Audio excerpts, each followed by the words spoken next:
Hi guys, this is Ramsey. Today I'm going to show you how to create a QR code for your website. It is totally free and it only takes few minutes of your time.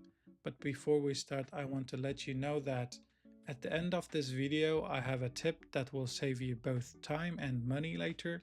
So let's get into it. I want you to go ahead and type QrBreeze.com in your browser. And as you can see on the screen, the website QR type is already selected. All you have to do is paste your link here or just type your domain name. In my case, I'll type QrBreeze.com and click generate QR code. Now your QR code is ready, but before you download it, there's an option to customize your QR code to change color, the shape and logo. It's optional, but I'd recommend that if you want to match your brand. When you're done, click the download QR button. You've got three options: PDF, PNG, and JPG. If you are printing this, go with PDF. For anything digital, PNG works really good, and I'll go with PNG today. Now, remember that tip I mentioned earlier? So there are two types of QR codes, static and dynamic. With the static QR code, you don't have to have an account. It's completely free. But the problem is you cannot update the link after you download it.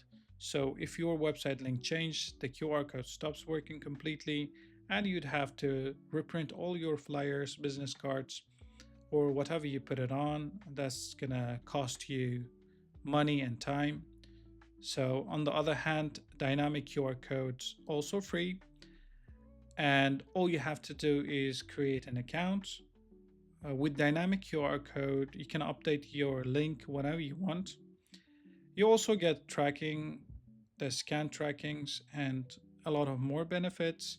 So let's go ahead with the dynamic QR code today. Once you are signed up and completed few steps, you will land on the dashboard with your QR code. You can go ahead and download it. If you ever want to change the link, just come back here and update it. And also your printout stays the same and you do not need to change anything else. So that's it. QR code for your website is completed. So I'll put link in the description for QrBreeze.com if you want to try it yourself. If this video helped you out, make sure you like this video and subscribe. And if you have any questions, just drop them in the comments below. I'll see you in the next one.